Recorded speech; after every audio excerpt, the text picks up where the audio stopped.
ಯಾಕೆಂದರೆ ಒಂದೊಂದೇ ಕಾಳು, ಒಂದೊಂದೇ ಮಾತು, ಒಂದೊಂದೇ ನಾಟಕ ಇವೆಲ್ಲವೂ ನಮ್ಮ ನೆನಪಿನಲ್ಲಿ ಸೇರಿದಾಗಲೇ ನಮ್ಮ ಸಂಸ್ಕೃತಿ ಅನ್ನೋದು ಆಗುತ್ತೆ.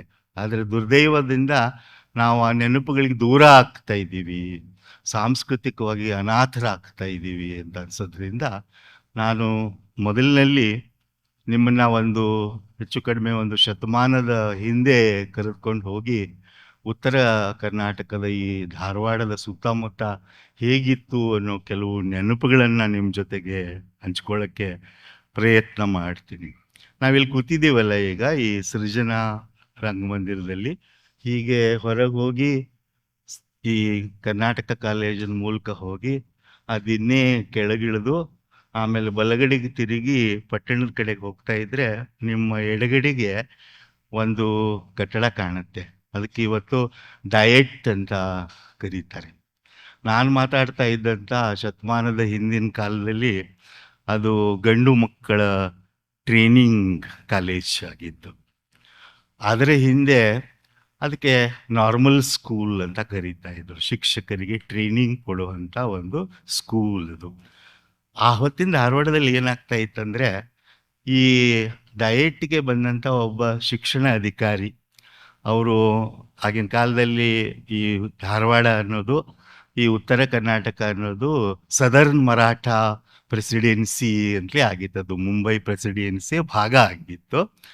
ಅದಕ್ಕೆ ಅವರು ಈ ಒಬ್ಬ ಅಧಿಕಾರಿ ನೇಮಕ ಆಗಿದ್ದ, ಸಬ್ಜೆಕ್ಟ್ ಇನ್ಸ್ಪೆಕ್ಟರು. ಅವನ ಹೆಸರು ವಿಲಿಯಂ ಆಲನ್ ರಸಲ್ ಅಂತ, ಇಂಗ್ಲೆಂಡ್ನವನು. ಅಲ್ಲಿ ಆಕ್ಸ್ಫರ್ಡ್ ಅಂತ ಕಾಣುತ್ತೆ, ಇಂಗ್ಲಿಷ್ ಎಮ್ಎನಲ್ಲಿ ಪದವಿಯನ್ನು ಪಡೆದುಕೊಂಡು ಇಲ್ಲಿ ಬಂದು ಹಲವಾರು ದಶಕಗಳ ಕಾಲ ಇದ್ದ.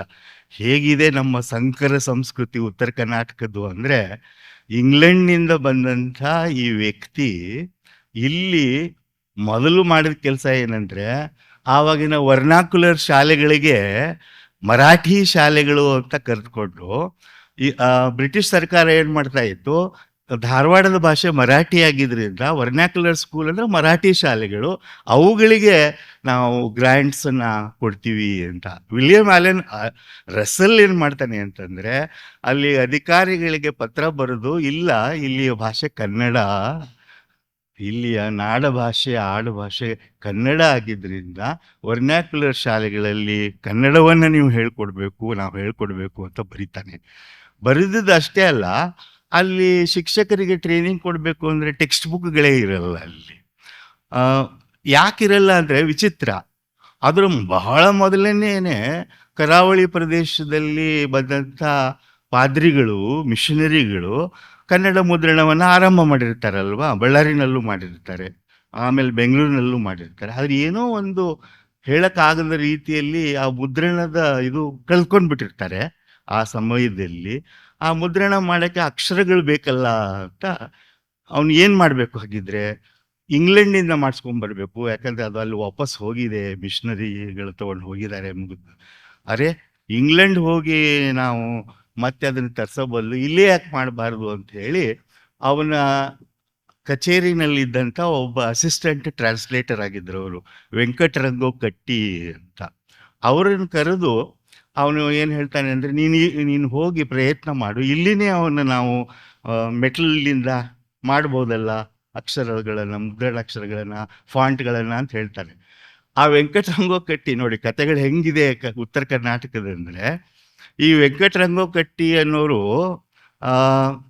ಪುಣೆಯಲ್ಲಿ ಕೇವಲ ಮರಾಠಿಯಲ್ಲಿನೇ ಕಲ್ತು ಬಂದವರು. ಅವರು ದೊಡ್ಡ ಮರಾಠಿ ವಿದ್ವಾಂಸರು, ಚಿಪ್ಳುಣ್ಕರ್ ಅವರ ಶಿಷ್ಯ. ಅಲ್ಲಿನೇ ಅವರು ಸ್ವಲ್ಪ ಸಮಾಜದ ಪರವಾಗಿ ಯೋಚನೆ ಮಾಡೋಕ್ಕೆ ಶುರು ಮಾಡಿದವರು. ವಿಧವೆಯರ ಅವಾಗ ಕೇಶಮುಂಡನ ಮಾಡ್ತಾ ಇದ್ರಲ್ಲ, ಅದು ಮಾಡಬಾರ್ದು ಅಂತ ಹೇಳಿ ಅವರು ಮರಾಠಿನಲ್ಲಿ ಬರೆದು ಸಾಕಷ್ಟು ವಿರೋಧವನ್ನು ಅನುಭವಿಸಿದವರು. ಇಲ್ಲಿ ಟ್ರಾನ್ಸ್ಲೇಟರ್ ಆಗಿದ್ದರು, ನಾವಿಲ್ಲಿ 5 ನಿಮಿಷ ದೂರದಲ್ಲಿದ್ದೀವಿ ಅಷ್ಟೇ. ಅಲ್ಲಿ ಅವರು ಏನು ಮಾಡ್ತಾರೆ, ಧಾರವಾಡದಲ್ಲಿನೇ ಮಾಡ್ಸೋಕ್ಕಾಗುತ್ತಾ ಅಂತ ಹೇಳಿ ಕಂಚುಗಾರರು ಓಣಿಗೆ ಹೋಗ್ತಾರೆ, ಮೆಟಲ್ ವರ್ಕರ್ಸ್. ಅವ್ರ ಜೊತೆ ಕೂತ್ಕೊಂಡು ಈ ವಿದ್ವಾಂಸ ಮರಾಠಿ ಕಲಿತು ಕನ್ನಡ ಕಲಿತು ಇಲ್ಲಿದ್ದ ವಿದ್ವಾಂಸ ಅವರು ವೆಂಕಟರಂಗ ಕಟ್ಟಿ ಕಂಚುಗಾರರ ಓಣಿಗೆ ಹೋಗಿ ಅವ್ರ ಜೊತೆ ಕೂತ್ಕೊಂಡು ಆ ಮೆಟಲ್ ವರ್ಕ್ ಅದು ಜೊತೆಗೆ ಅಕ್ಷರಗಳನ್ನು ಹೇಗೆ ಮಾಡಬೇಕು ಅಂತ ಮಾಡಿಸ್ಕೊಡ್ತಾರೆ ಅಂತ. ಹೀಗೆ ಎಳೆ ಎಳೆಗಳಾಗಿ ಸೇರ್ಕೊಳ್ತಾ ಇರೋದನ್ನ ನಾವು ನೋಡ್ತಾ ಇದ್ರೆ, ಸ್ವಲ್ಪ ದೂರದ ಹುಬ್ಬಳ್ಳಿಯ ಆಚೆಗೆ ಶಿಶುನಾಳ ಶರೀಫರು, ಗೋವಿಂದ ಭಟ್ಟರ ಶಿಷ್ಯ ಅವರು ಅಲ್ಲಿ ಹುಬ್ಬಳ್ಳಿಗೆ ಬಂದು ಆವಾಗ ಜಿನ್ನಿಂಗ್ ಫ್ಯಾಕ್ಟರಿಗಳನ್ನ ಆರಂಭ ಮಾಡಿದ್ರು. ಹತ್ತಿಗೆ ಸಂಬಂಧಪಟ್ಟ ಜಿನ್ನಿಂಗ್ ಫ್ಯಾಕ್ಟರಿ. ಅದನ್ನ ನೋಡಿ ಒಂದು ಮುಗ್ಧರ ಹಾಗೆ ನೋಡಿ, ಒಬ್ಬ ಅನುಭಾವಿಯ ಹಾಗೆ ನೋಡಿ, ಯೋಗಿಕ ಭಾಷೆಯಲ್ಲಿ ನಮ್ಮ ಇಡೀ ದೇಹದಲ್ಲಿರುವ ಇವು ಕೇಂದ್ರಗಳೇನು ಇವೆಲ್ಲ ಧ್ಯಾನ ಮಾಡುವಾಗ ಅದು ಹಾಗೆ ಹೇಳ್ತೀವಲ್ಲ, ಅವುಗಳನ್ನ ಈ ಜಿನಿಂಗ್ ಯಂತ್ರದೊಳಗೆ ನೋಡಿದ್ದಂಥ ವ್ಯಕ್ತಿ ಶರೀಫ್ ಅದನ್ನ ನೋಡಿದ್ರು. ಆದ್ರೆ ಇದೇನೋ ಆಧುನಿಕತೆ ಬಂತು, ಯಂತ್ರ ಬಂತು ಅಂತ ಮಂತ್ರಮುಗ್ಧರಾಗಿರ್ಲಿಲ್ಲ ಅವರು. ಅದೇ ಶರೀಫರು ನಮ್ಮ ಎಲ್ಲ ತತ್ವಪದಕಾರರ ಹಾಗೆ, ನಮ್ಮ ಎಲ್ಲ ಜಾನಪದ ಹಾಡುಗಾರರ ಹಾಗೆ ಪ್ರಭುತ್ವವನ್ನ ಎದುರು ಹಾಕ್ಕೊಂಡು ಅದನ್ನ ಟೀಕೆ ಮಾಡಿದವರಲ್ಲಿ ಒಬ್ಬರಾಗಿದ್ರು ಶರೀಫರು. ಅದಕ್ಕೇನೆ ಒಂದು ಕಾಲ ನಿರ್ಣಯ ಅಂತ ಏನು ಹೇಳ್ತೀವಲ್ಲ, ಅಂಥ ಒಂದು ಶೈಲಿಯಲ್ಲಿ ಒಂದು ಹಾಡನ್ನು ಬರೆದು ಜಿಟ್ಟಿ ಹುಳ ಎದ್ದಾವೋ ಅಂತ ಬರೆದ್ರು. ವಿಕ್ಟೋರಿಯಾ ರಾಣಿಯನ್ನ ಅದರೊಳಗೆ ಅವರು ಮೆನ್ಷನ್ ಮಾಡಿ ಏನು ಹೇಳ್ತಾರೆ, ಜಿಟ್ಟಿ ಹುಳ ಎದ್ದಾವು ಅಂತ. ಸಾಮ್ರಾಜ್ಯಶಾಹಿ ಅದು ಏನಾಗಬಹುದು ಅಲ್ಲಿ ದೂರದಲ್ಲಿ ಕಟ್ಕೊಳ್ಳದ ಮಡಿವಾಳಪ್ಪನು ಅದನ್ನ ಹೇಳಿದ್ರು.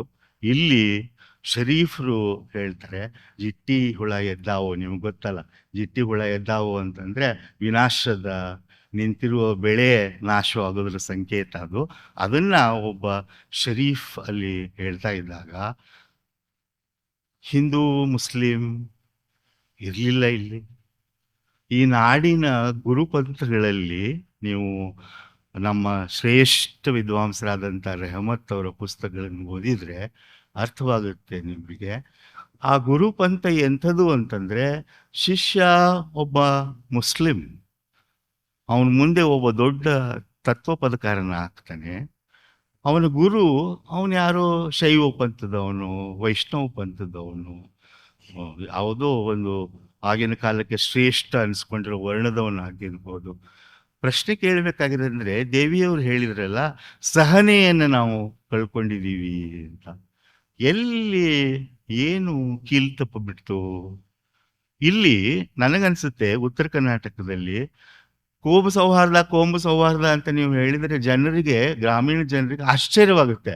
ಇದು ಎಲ್ಲಿಂತಂದ್ರಪ್ಪ ನೀವು ಕೋಮು ಸೌಹಾರ್ದ ಅಂತ? ಯಾಕಂದ್ರೆ ನಾವು ಬದುಕೋ ರೀತಿನೇ ಹಂಗಿದೆ. ನೀವು ಹೊಸ ಪದ ಯಾಕೆ ತರ್ತಿದ್ದೀರಿ ಅದಕ್ಕೆ? ನಾನು ಯಾಕೆ ಇದನ್ನು ಹೇಳ್ತಾ ಇದ್ದೀನಿ ಅಂದರೆ, ನಿಜವಾದ ಇತಿಹಾಸ ಇರೋದು ನಮ್ಮ ಕೃತಿಗಳಲ್ಲ, ದಿನನಿತ್ಯದ ಜೀವನದಲ್ಲಿ. ಆ ದಿನನಿತ್ಯದ ಜೀವನದಲ್ಲಿ ಉತ್ತರ ಕರ್ನಾಟಕದಲ್ಲಿ ಯಾಕೆ ಸೌಹಾರ್ದ ಬಂತು ಅಂತಂದ್ರೆ, ಅದು ವೇದ ಉಪನಿಷತ್ಗಳಿಂದ ಬಂದದ್ದಲ್ಲ. ಅದು ಅವರೆಲ್ಲರೂ ಕಸುಬುಗಾರರು, ಅವರೆಲ್ಲರೂ ಕೃಷಿಕರು, ರೈತರು. ನೀವು ರೈತರು ಅಥವಾ ಕಸುಬುಗಾರರಾಗಿದ್ರೆ ಸಹಜೀವನ, ಕೂಡು ಬಾಳ್ವೆ ಅನ್ನೋದು ದಿನನಿತ್ಯದ ಕ್ರಮ. ಅದಿಲ್ಲ ಬದುಕಕ್ಕೆ ಸಾಧ್ಯ ಇಲ್ಲ. It's a strategy of survival ಅಲ್ವಾ? ಅದಿಲ್ಲ ನೀವು ಬದುಕಕ್ಕೆ ಸಾಧ್ಯ ಇಲ್ಲ. ಅಥವಾ ಅಂಥ ಒಂದು ಶ್ರಮ ಸಂಸ್ಕೃತಿ ಇದಾಗಿದ್ರಿಂದ ಬಹುಶಃ ಈ ರೀತಿಯ ಒಂದು ಸಹಬಾಂಧವ್ಯ ಅನ್ನುವಂಥದ್ದು, ಬಹುತ್ವ ಅನ್ನುವಂಥದ್ದು ಈ ಉತ್ತರ ಕರ್ನಾಟಕದ ಒಂದು ಪ್ರಧಾನ ಲಕ್ಷಣ ಆಗಿದೆ, ಇದರ ಜೀವಸತ್ವ ಆಗಿದೆ ಅಂತ. ಯಾಕೆ ಇದನ್ನು ಹೇಳ್ತೀನಿ ಅಂದರೆ, ನಮ್ಮಲ್ಲಿ ನನ್ನನ್ನು ಸೇರಿದ ಹಾಗೆ ನಾವು ಕೆಲವೊಂದು ಭ್ರಮೆಗಳನ್ನು ಏನು ಇಟ್ಕೊಂಡಿದ್ದೀವಿ ಅಂದರೆ, ಸೆಕ್ಯುಲರಿಸಮನ್ನು ನಾವು ಹೇಳ್ಕೊಡ್ತೀವಿ ಅಂತ. ನಾವು ಹೋಗಿ ಅವ್ರಿಗೆ ಇವತ್ತು ಸೆಕ್ಯುಲರಿಸಮನ್ನು ಹೇಳ್ಕೊಡ್ತೀವಿ ಅಂತ. ಆ ಸೆಕ್ಯುಲರಿಸಮ್ ಅನ್ನೋದು ಅತ್ಯಂತ ಪರಕೀಯ ಪದ. ಯಾಕೆ ಅವರಿಗೆ ಅಂದರೆ, ನಾನು ಹೇಳಿದ್ದಲ್ಲ, ಅದನ್ನು ಅವರು ದಿನವೂ ಪ್ರಾಕ್ಟೀಸ್ ಮಾಡ್ತಾನೆ ಇರ್ತಾರೆ 20 ಗಂಟೆ ಆಗಿದ್ರಿಂದ ಅಂತ. ಸ್ವಲ್ಪ ನಾನು ಅದನ್ನು ರೊಮ್ಯಾಂಟಿಸೈಸ್ ಮಾಡಿ ಹೇಳ್ತಿದ್ದೀನಿ ಅನ್ನಿಸ್ಬೋದು.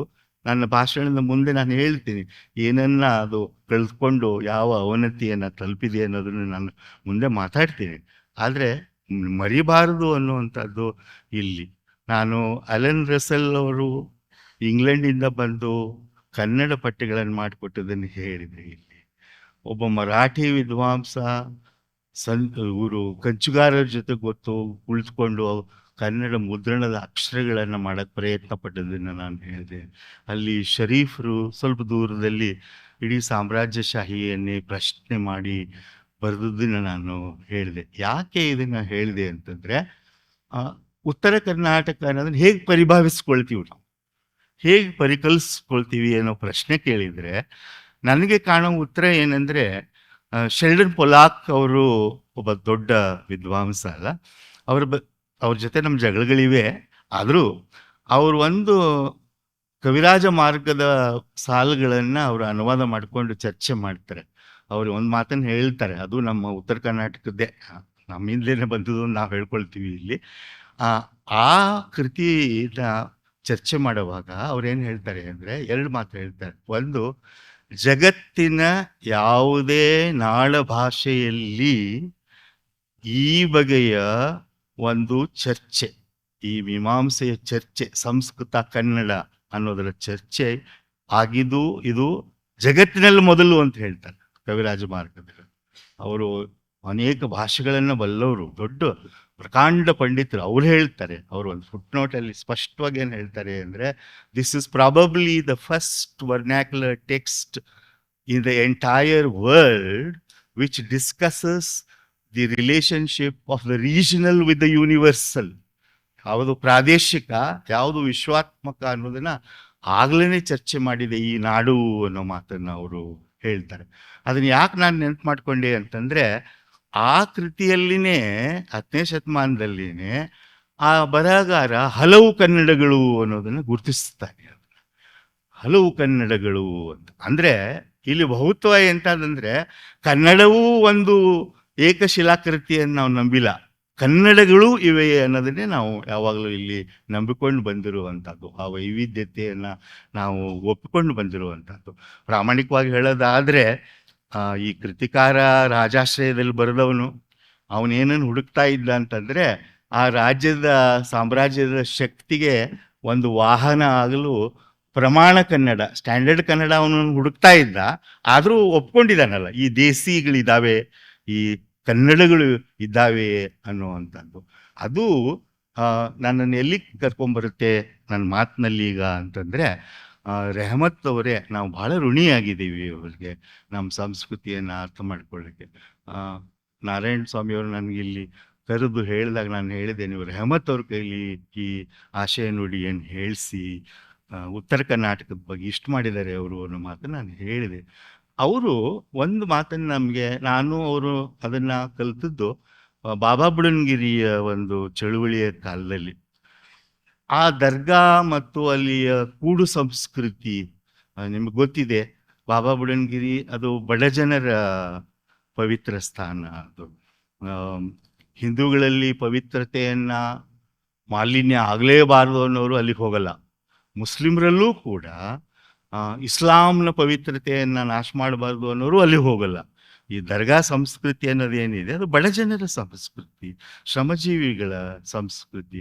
ಅಲ್ಲಿ ಬರೋ ಅವರು ಬಹಳ ಹೆಚ್ಚಾಗಿ, ಈಗ ಬಿಡಿ ಈಗ ಅವ್ರಿಗೆ ಬರೋಕ್ಕೆ ಕೊಡ್ತಾರೋ ಇಲ್ಲೋ ನನಗೆ ಗೊತ್ತಿಲ್ಲ, ಬಡ ಹೆಣ್ಮಕ್ಳು ಬಂದು ಒಂದು ಸಣ್ಣ ಬಟ್ಟೆ ಹಿಡ್ಕೊಂಬಂದಿರ್ತಾರೆ ಕೈಲಿ.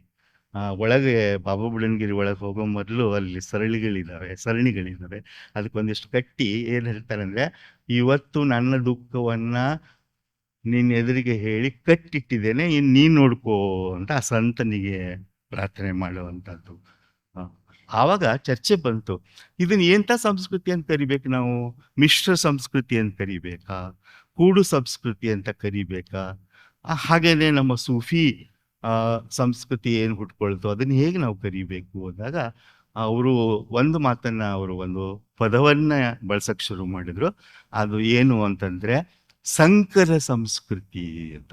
ಸಂಕರ ಅನ್ನೋ ಪದ ನಮ್ಮ ಸಂಸ್ಕೃತಿಯ ಜೀವಾಳ ಏನಂದರೆ, ನಾವು ಹುಸಿ ಪಾವಿತ್ರ್ಯವನ್ನು ಒಪ್ಕೊಂಡು ಇದು ಮಾತ್ರ ಅನ್ನುವಂಥ ಅವರು ಅಲ್ಲ. ನಾವು ನಮ್ಮ ಸಂಸ್ಕೃತಿ ಅಲ್ಲ ನಮ್ಮದು. ನಮ್ಮ ಸಂಸ್ಕೃತಿ ಎಂಥದ್ದು ಅಂತಂದರೆ, ಆ ಪಾವಿತ್ರ್ಯತೆಯನ್ನು ತಿರಸ್ಕರಿಸಿಬಿಟ್ಟು ನಾವು ಅದನ್ನು ನಮ್ಮ ರೀತಿಯಲ್ಲೇ ಕಟ್ಕೊಳ್ಳೋವಂಥ ಸ್ವಾತಂತ್ರ್ಯ ಇಟ್ಕೊಂಡಿದ್ದೀವಿ ನಾವು. ಇದರಿಂದ ಸಂಕರ ಆಗಲೇಬೇಕು.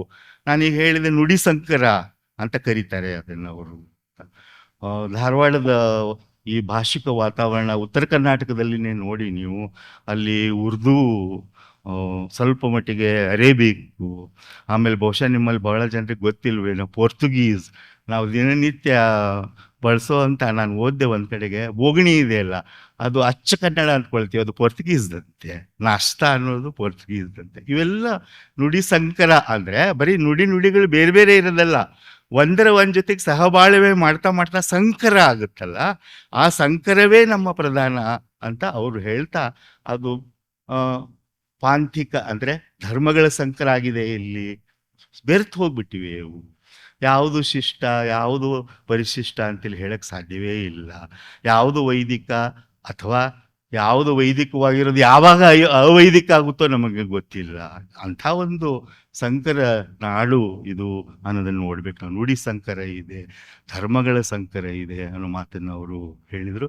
ಅದರ ಉತ್ಕೃಷ್ಟವಾದಂಥ ಒಂದು ಸಂಕೇತವಾಗಿ ನಾವು ಈ ಉತ್ತರ ಕರ್ನಾಟಕವನ್ನು ಗ್ರಹಿಸಬೇಕು ಅಂತ.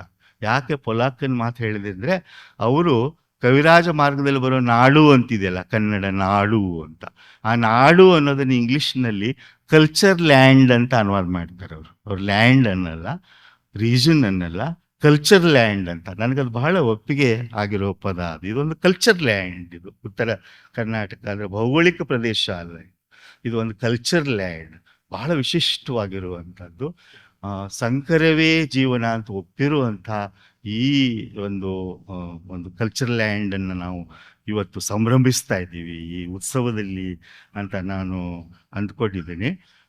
ಇಲ್ಲಿ ಪ್ರಧಾನವಾಗಿರೋದು ಏನು ಹಾಗಿದ್ರೆ ಅಂದರೆ, ನಾನು ಹಲವು ವರ್ಷಗಳ ಹಿಂದೆ ಒಂದು ರೂಪಕವನ್ನು ಬಳಸ್ಕೊಂಡು ಹೇಳಿದ್ದೆ, ಕನ್ನಡ ಸಂಸ್ಕೃತಿ ಅನ್ನೋದು ಒಂದು ಏಕರೂಪಿ ಸಂಸ್ಕೃತಿ ಅಲ್ಲ.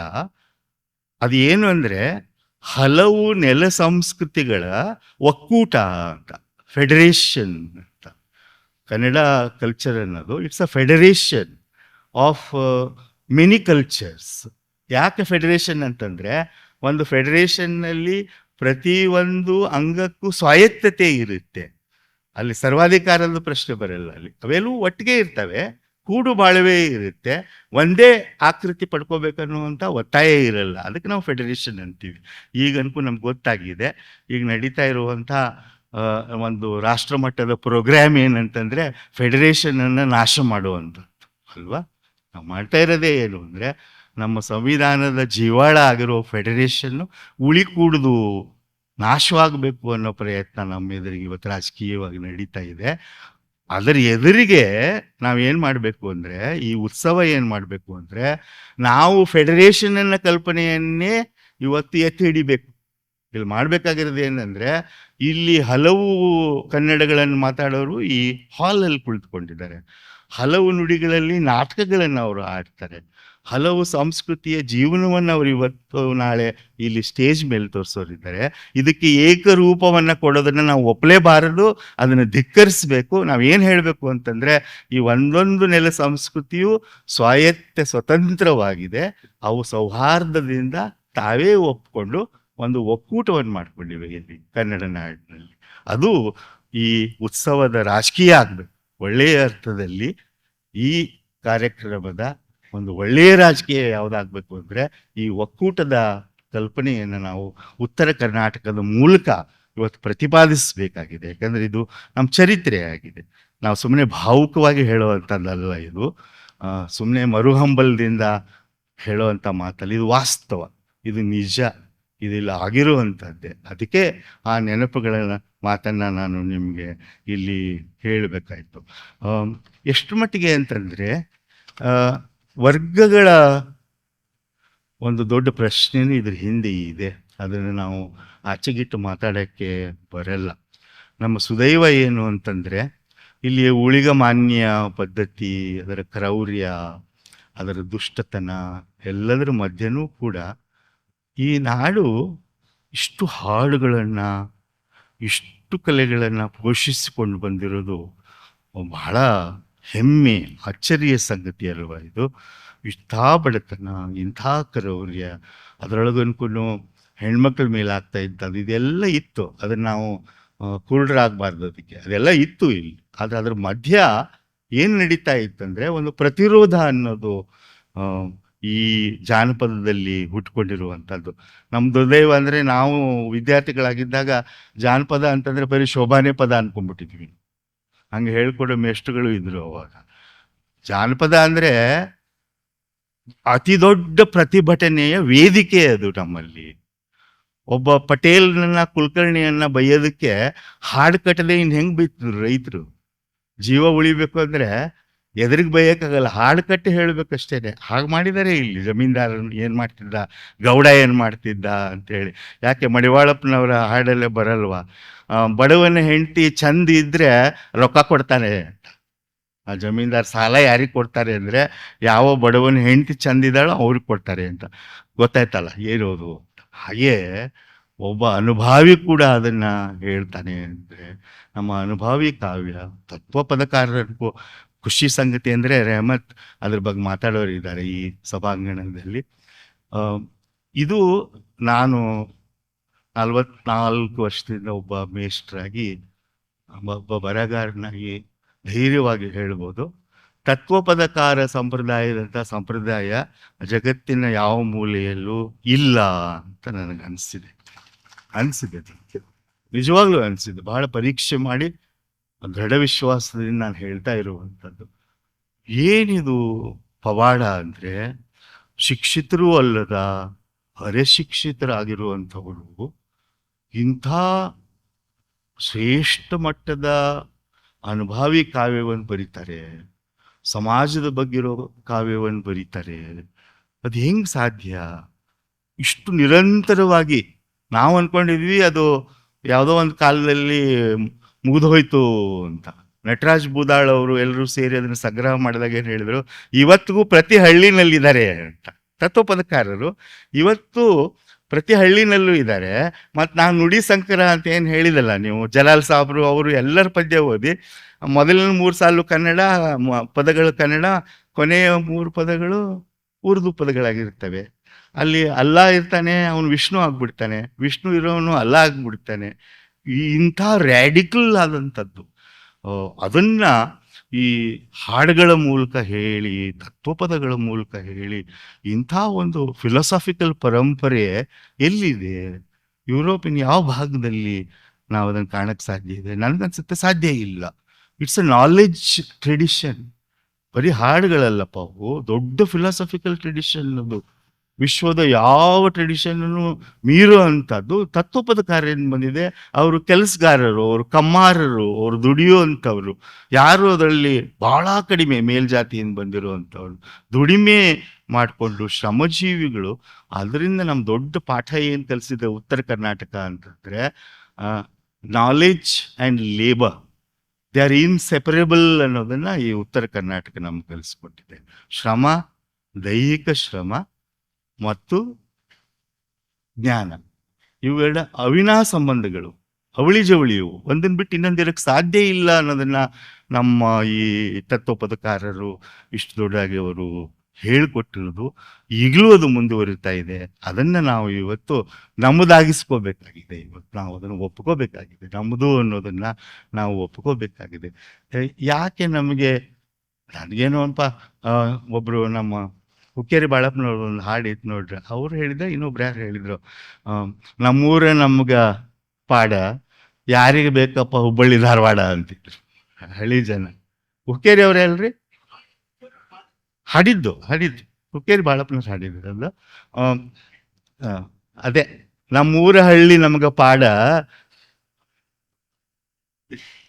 ನಮ್ಗೆ ಯಾಕೆ ಬೇಕು ಹುಬ್ಬಳ್ಳಿ ಧಾರವಾಡ ಅಂತ. ಅಂದರೆ ಯಾಕೆ ಈ ಮಾತು ನನಗೆ ಇಲ್ಲಿ ನೆನಪಾಯ್ತು, ಯಾಕೆ ಹೇಳಬೇಕು ಅಂತ ಅನ್ನಿಸ್ತಂತಂದರೆ, ಇಡೀ ಈ ಕಾವ್ಯ ಮತ್ತು ನಾಟಕಗಳಲ್ಲಿ ಒಂದು ನೇಯ್ಗೆಯಾಗಿ ಬರೋದು ಇಲ್ಲಿ ಜೀವನನೇ, ಸಾಮಾನ್ಯ ಜೀವನ, ಭೌತಿಕ ಜೀವನ ಬರುತ್ತೆ. ಇಲ್ಲಿಯ ಅಡಿಗೆ ಮನೆ, ಇಲ್ಲಿಯ ಹಿತ್ತಲು, ಇಲ್ಲಿರೋ ಬೀದಿ, ಇವೆಲ್ಲವೂ ಕೂಡ ಕಾವ್ಯವಾಗಿ, ಸಾಹಿತ್ಯವಾಗಿ ಸಂಭ್ರಮಿಸೋದನ್ನು ನಮ್ಮ ಈ ಕಲೆಗಳಲ್ಲಿ ನಾವು ನೋಡೋಕ್ಕೆ ಸಾಧ್ಯ ಆಗುತ್ತೆ ಅಂತ.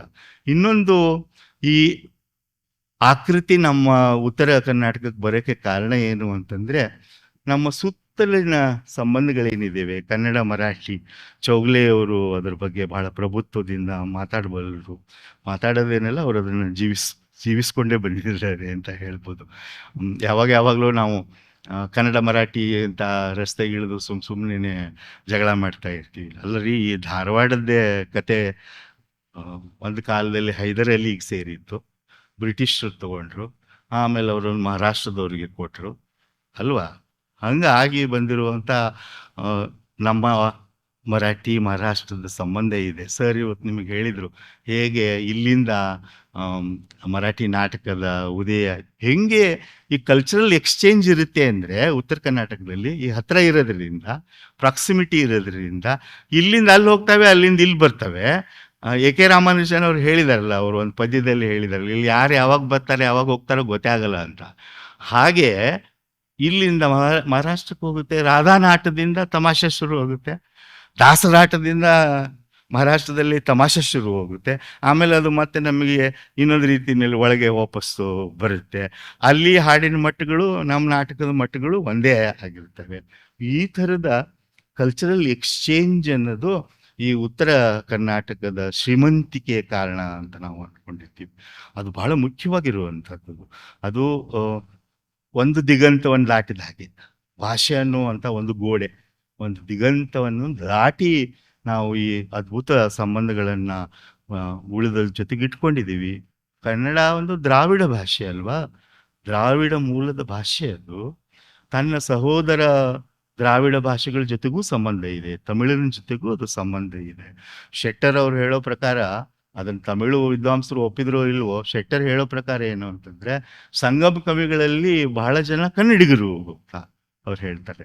ಬಡಗು ನಾಡು ಅಂತ ಅವ್ರು ಏನು ಕರಿತಾ ಇದ್ರು, ಅಲ್ಲಿ ಅವರಂದ್ರೆ ಇವರೇನೆ, ಕೊಂಕಣಿ ತುಳು ಮಾತಾಡೋರೇನೆ ಅಂತ ಆ ಮಾತನ್ನು ಅವರಲ್ಲಿ ಹೇಳ್ತಾರೆ. ಹೀಗೆ ಈ ಒಂದು ನಮ್ಮ ಸುತ್ತಲೂ ಇರೋ ಒಂದು ಆಂಬಿಯನ್ಸ್ ಇದೆಯಲ್ಲ, ಬಹುಭಾಷಿಕ ಬಹು ಸಾಂಸ್ಕೃತಿಕ ಆಗಿರುವಂಥ, ಅದರಿಂದಲೇ ಈ ಉತ್ತರ ಕರ್ನಾಟಕ ಅನ್ನೋದು ಹೀಗೆ ಬೆಳೆದಿದೆ.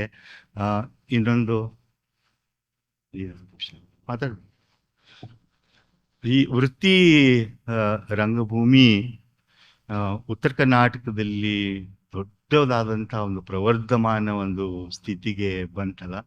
ಮತ್ತೆ ವಾಪಸ್ಸು ನನ್ನ 100 ವರ್ಷದ ಹಿಂದೆ ಹೋಗೋದಾದರೆ, ಇಲ್ಲಿಂದ ಹೋಗಿ ಮರಾಠಿ ನಾಟಕಗಳು ವೃತ್ತಿ ನಾಟಕಗಳಾಗಿ ಇಲ್ಲಿ ಧಾರವಾಡ, ಇಡೀ ಉತ್ತರ ಕರ್ನಾಟಕಕ್ಕೆ ಬಂದು ಅವುಗಳದೇ ಸಾಮ್ರಾಜ್ಯ ಆಗ್ಬಿಟ್ಟಿತ್ತು. ಇಲ್ಲಿ ಕನ್ನಡ ನಾಟಕಗಳನ್ನೇ ಬರೆಯೋಕೆ ಆಗ್ತಾ ಇರಲಿಲ್ಲ ಅಂತ ಸ್ಥಿತಿ ಇತ್ತು. ಆವಾಗ ಇಲ್ಲಿಯ ಹತ್ತಿರದ ಒಬ್ಬ ಮಾಸ್ತರು, ಶಾಂತಕವಿ ಸಕ್ರಿ ಬಾಳಾಚಾರ್ಯರು, ಅವರು ಹೇಳ್ತಾರೆ, ಏನಪ್ಪ ಇದು, ಎಲ್ಲಿ ನೋಡಿದಲ್ಲೆಲ್ಲ ಮರಾಠಿ ಮರಾಠಿ ಮರಾಠಿ, ಮರಾಠಿಯವರದೇ ನಾಟಕದಾಟವಾಗಿ ಬಿಟ್ಟಿದೆಯಲ್ಲ ಅಂತ ಪದ್ಯ ಬರೀತಾರೆ ಅವರು.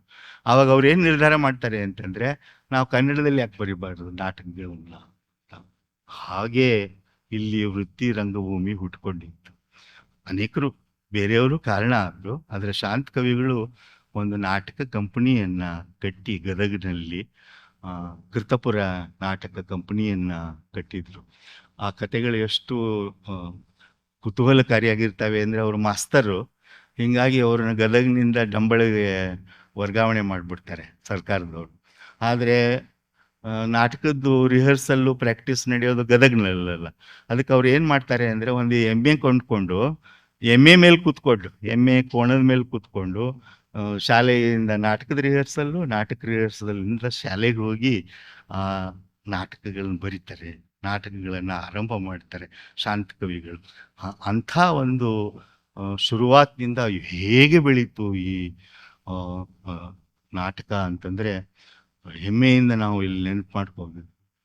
ಎಷ್ಟೋ ಜನ ಅದರಲ್ಲಿ ಇಂಗ್ಲೆಂಡಿಗೆ ಹೋಗಿ ಶೇಕ್ಸ್ಪಿಯರ್ ಬಗ್ಗೆ ಮಾತನಾಡಬಲ್ಲಂಥ ನಟರು, ನಮ್ಮ ವೃತ್ತಿ ರಂಗಭೂಮಿಯಿಂದ ಬಂದಿರುವಂಥ ನಟರುಗಳು, ಅವ್ರನ್ನ ನಾವು ಇಲ್ಲಿ ನೆನಪು ಮಾಡ್ಕೋಬೇಕು. ಬರೀ ಅಷ್ಟೇ ಅಲ್ಲ, ಉದ್ದಕ್ಕೂ ಈ ವೃತ್ತಿ ಅದು ಮನೋರಂಜನೆ ಏನು ಕೊಡ್ತಾ ಇತ್ತು, ಅದರಲ್ಲಿ ಅಶ್ಲೀಲತೆಯ ಬಗ್ಗೆ ಇವತ್ತಿಗೂ ಭಾಳ ದೊಡ್ಡ ಸಮಸ್ಯೆಗಳಿವೆ. ಅದನ್ನು ಕೂಡ ಚರ್ಚೆ ಮಾಡಬೇಕೇನೋ ನಾವು.